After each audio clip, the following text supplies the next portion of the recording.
Leafs converts, hockey world, how are you? This is the Leafs Convo podcast. We have a new episode in store for you. Can anything stop those Maple Leafs? A 4-2 win over the Blue Jackets at Scotiabank Arena, 4 straight wins now, sitting atop the Eastern Conference with a league best goal differential plus 21. Tavares and Marner doing their thing yet again. Zach Hyman picking up a pair of grapes. The Leafs looking real good. And this episode of the Leafs Convo sounded real good with the one and only Mike Augello weighing in. We'll get into William Nylander plus a couple of your questions via Twitter. Thank you so much to David Nastico at David Nastico 200. He's doing a great job creating gifts for us. If you're not following the Leafs Convo on Twitter, do it right now. In the meantime, Mike's ready to go. I'm ready to go. I know you are too. So what do you say? Let's pod. The Leafs Convo starts right now.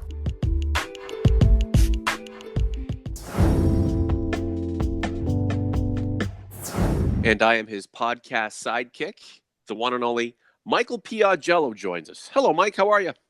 Good afternoon, Norman. How are you? Not too bad. The Maple Leafs keep on winning.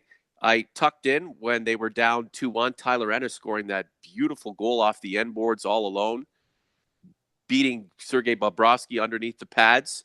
And I thought, you know what? The Leafs are going to make a game of it. Woke up, checked the score, 4-2 Buds. First place in the Eastern Conference, just 1 point behind the Nashville Predators for first overall. These Maple brothers are rocking and rolling, my friend. Yeah, they are. And that was a game where even before the game, Mike Babcock and, was saying, it's the old tale of you had come off of a long road trip and you come home and the first game is always a dog. And in the first period, I mean, he basically said it was like they were skating in oatmeal. It was really bad. They were down 2-0. I think it was 14-6 shots on goal.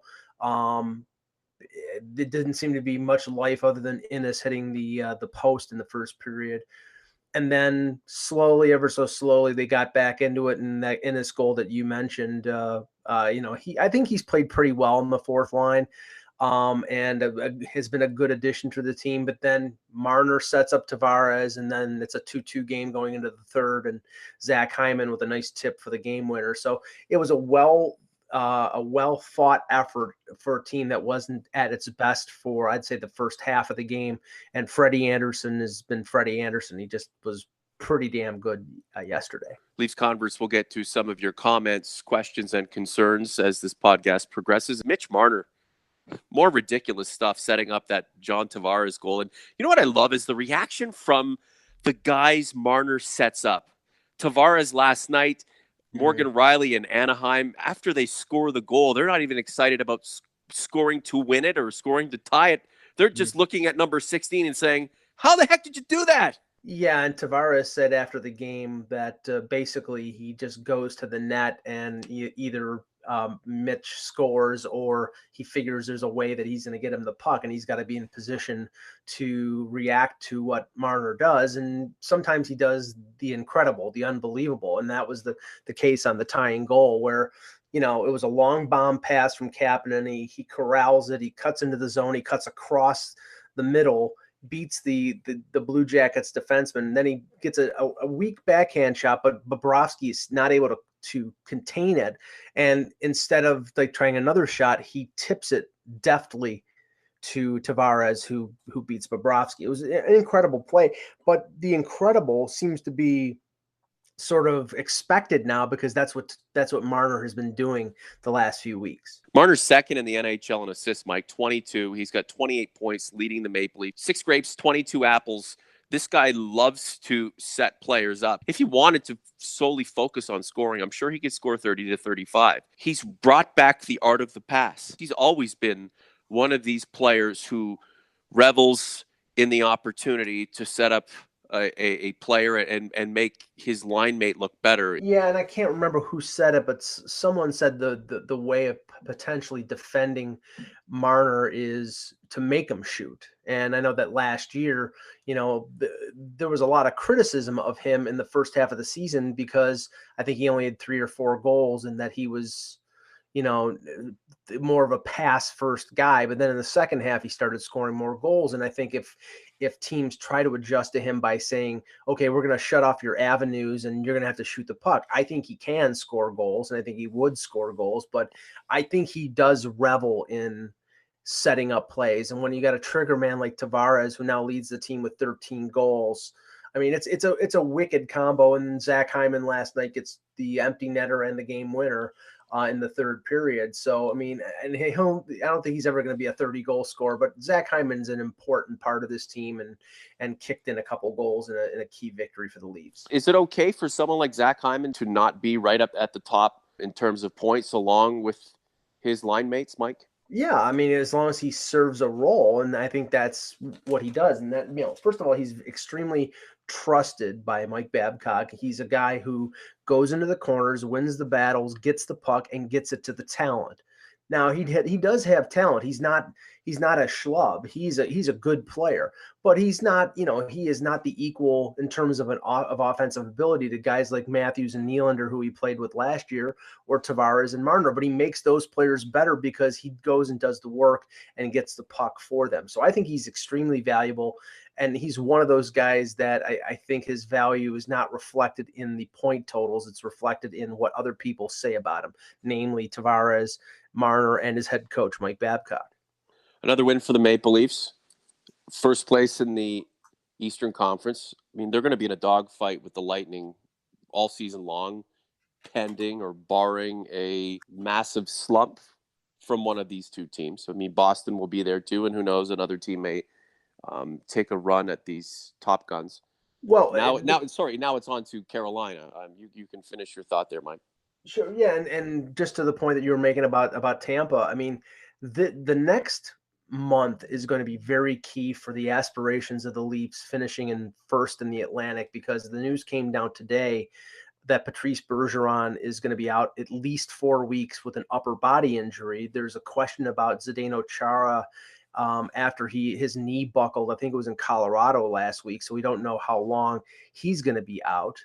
And Andre Vasilevsky for Tampa Bay is going to be out at least 4 weeks with a broken foot that happened in practice. They're without Andre Palat, so there's losses there, and the Leafs are probably going to get Matthews back in the next, I would say, less than 2 weeks.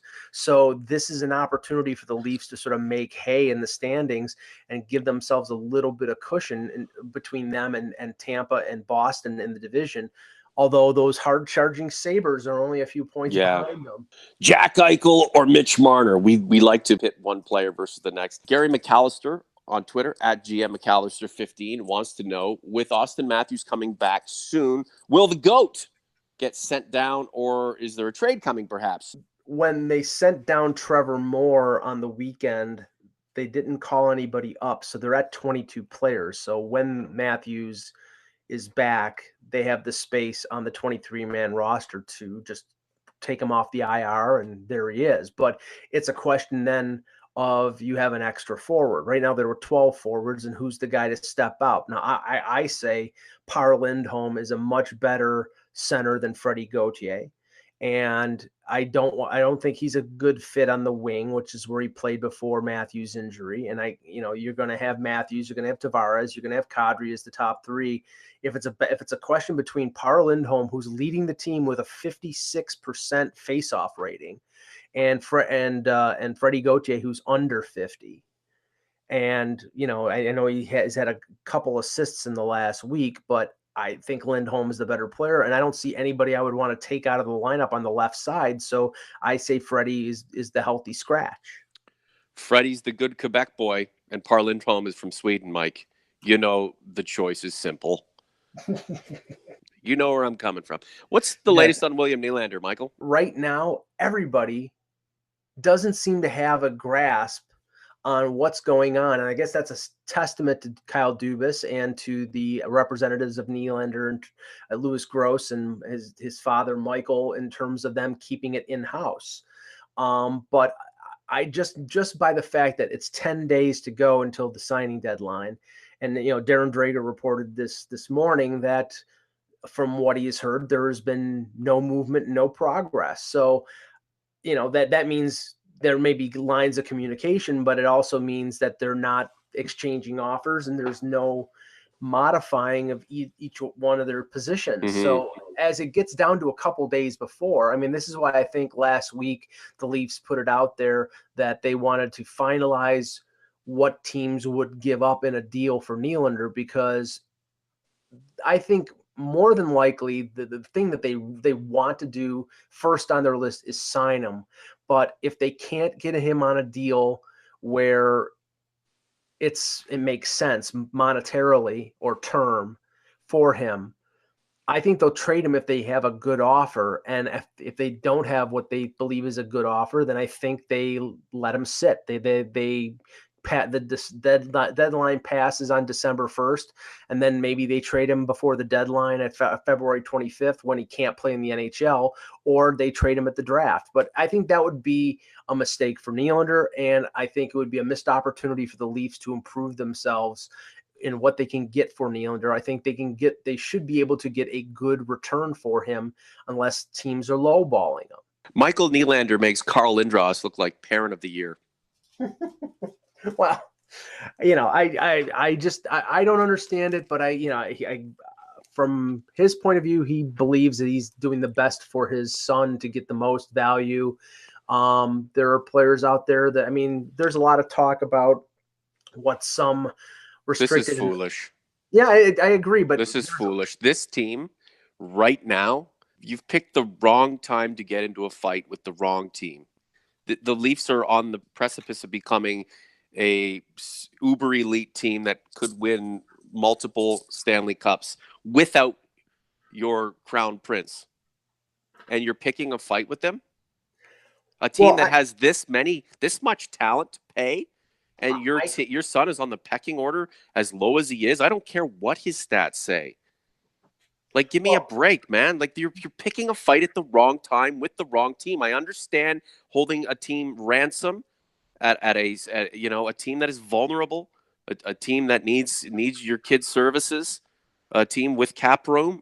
This is the wrong fight with the wrong team at the wrong time. This is ill-advised, and these guys, I'll be honest with you, William Nylander's representation is almost as terrible in the hockey business sense as it is on Twitter from all of these crazy nuts out there who think he's the best player on the planet.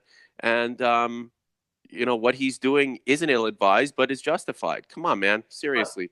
I'm not saying that William Nylander is completely 100% selfish, because that would be misrepresentative. But what I am saying is, I think he's concerned, and rightly so, with what his contract is and what he will make, and that's what his representation is there for. But the Leafs have to think of the Leafs, and they have to think of what they're paying him and whether that will affect what they pay Mitch Marner next year and Austin Matthews next year. And that, they can't get sentimental about a player who they really like, but if he's demanding too much and there's no modification of his demand, then I think it either goes to trade or they let him rot. And Mike, I think more than likely it's going to be the trade, but we'll see. Mike, I don't even think he's selfish. I think they're trying to get the money that they believe he's worth. It's just wrong time, wrong team, wrong scenario. The numbers that the pro Nylander people will use have merit when basing what they think this guy should make versus what Mitch Marner is probably going to want to make. And then you start to break down the advanced statistics that suggest William Nylander makes his team better. His exit zone numbers, his entry zone numbers, his 5-on-5 numbers are superior to someone like Mitch Marner's. Last year, the Leafs aren't now saying, well, let's stop the way we judge a player at the end of last season. Oh, by the way, wouldn't you also want to judge what Mitch Marner did in the playoffs versus what William Nylander didn't? But what Mitch Marner is doing now caps and trumps anything that William Nylander has done or perhaps will ever do. We can't compare these two anymore. I know they are comparable players, but one player has set himself apart. The other player is stuck in neutral. His representation is endangering this guy's ability to not only make the money he wants, but to have a reputation of being someone that, is looking out for himself, but is also going to put the team that he's with and its aspirations of winning on par or perhaps ahead of his own Two quick things. One, and speaking to someone yesterday, talking about the Nylander situation, they said, he better watch out, not only because he may lose this year's salary, but if there is a lockout next September, which there's a distinct possibility because the players and the Players Association have a way of opting out next summer, he could potentially be without a salary for 2 years. So that has to be something he has to think about. The other thing is, and this is sort of Monday morning quarterbacking, but I said it a few years ago, that in the year that the Leafs finished dead last and won the lottery for Austin Matthews, they called up William Nylander after the trade deadline and played him 22 games, and that burned the first year of his entry level. Now, you can say that Lou Lamoriello is in a way responsible for this because Nylander would still be on his ELC if they hadn't burned that first year. But the only problem is then you'd have all three of Matthews, Marner, and Nylander becoming RFAs at the same time. So that has to be considered a factor here. But I don't know if it would have been positive or negative to have them all three go at the same time. William Nylander wants to get paid based on what he's done. Mitch Marner is going to get paid based on what he continues to do. He's second in the league in assists. He is one of the most exciting, thrilling, exhilarating players in the league. And there's just no stopping it. And you're just going to have to dig in and enjoy what this guy does and keep your fingers crossed that the exalted number 29 gets back in the league in some way, shape, or form. I'd love to see William Nylander back in the league doing his thing with the Maple Leafs. It's not going to happen. Not now. We're at this point, and these two teams are as divided as they are. They've dug in the way they have. You think that it's just all about numbers and that there's nothing more to it than that, and that Kyle Dubas and Team Nylander are on the phone every night talking about the things that they'll all be doing together once this impasse finally comes to pass. I don't think so. I don't. Not even close. We got to get going, Mike. Cam, your buddy on Twitter at CamWatts25, he's got a really good question here. Anderson has been outstanding so far, and he has, Mike. He just looked terrific. But he let in 2 goals, Norm. Kidding. Glass half empty, Mike. Do you think Dubas will pick up a veteran backup as insurance for a playoff push? If so, who might he target? Hashtag Ask Mike. Cam, well done.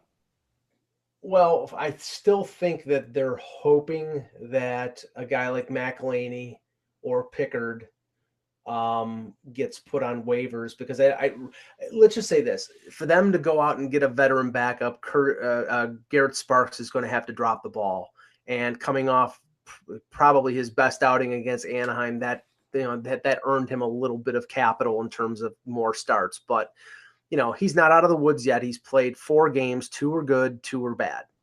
I think if it continues to be 50% situation, that's not going to be amenable to Mike Babcock. He wants to be able to have somebody who's a little more certain. He got good performances on most nights out of McElhinney. But the thing is, if they don't place those guys on waivers, anybody you trade for, unless the guy is in the American Hockey League already, has to be put on the 23-man roster. And unless you want to send down Gauthier or expose him or Martin Marincin to waivers, which they don't seem to really want to do, or somebody gets injured, then they're not going to carry 3 goaltenders. So I think they're going to stick with Sparks as the backup until he proves he can't be the backup, and then Dubas will probably have to make some move. But right now, I think it's status quo. Yeah, his last outing was terrific. I love that white mask too. It looks sick out there. And I think with every win, with every positive experience he has, his confidence is going to grow. And I'm rooting for him. He wears his heart on his sleeve. You could tell in his post-game interviews. He just wants to help the team. And he can. He's capable of it. He's got to be given that chance, and he has been so far. He's an institutional guy. We've talked about this. They want to see the fruits of all of their labor and all of his come to fruition, and in a positive way for both the player and the team. For Freddie Gauthier, look, I mean, the guy could be a third-line player on another team. With the Maple Leafs, he's trying his best, and he hasn't necessarily been a hindrance or a real problem for the Maple Leafs. It's just that he hasn't been able to stand out among so many standouts. Next 2 games on the road, they're 9-1 on the road. Carolina has sort of been an up and down team this year. Goal scoring has been a problem for them. That's been the reason why they've been so interested in the whole Nylander situation. the Leafs have a day off in between, so we'll definitely see Freddie Andersen. And then they play the back-to-back Friday, Saturday at Columbus and against Philadelphia, which means if they stick with what normally is the procedure, that means Freddie Andersen plays in Columbus on the first game, and then Garrett Sparks would play against the Flyers and James Van Riemsdyk on Saturday. So it'll be it's a very busy schedule, and then they follow up with next Monday against the big bad Bruins without Bergeron and without Chara, so they won't be as big and as bad.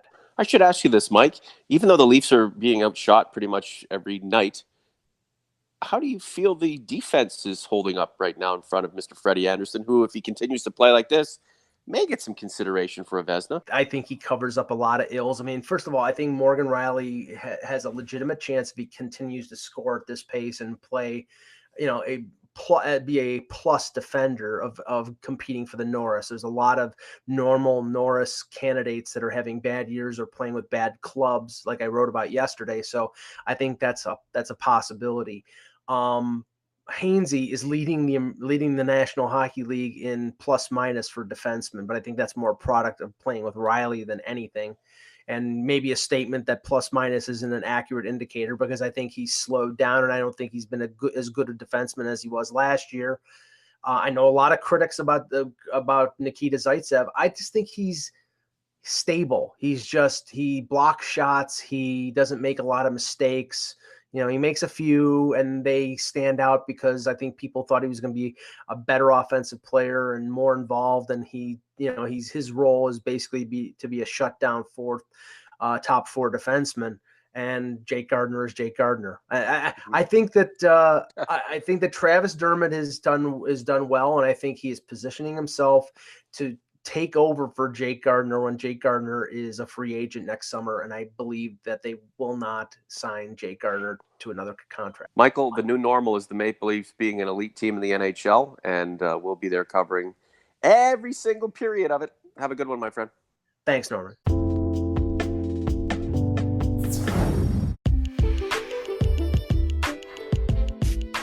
That is a wrap for this epi of the Leafs Convo. Thank you so much for listening. We can't do what we do without you. If you have anything to say about what you heard us just say, add us on Twitter, at NormanJamesTLC, at Mike in Buffalo. Have you subscribed to the YouTube channel yet? If you haven't, go ahead and do so. You keep coming back. Hit the subscribe button. It would mean the world to us.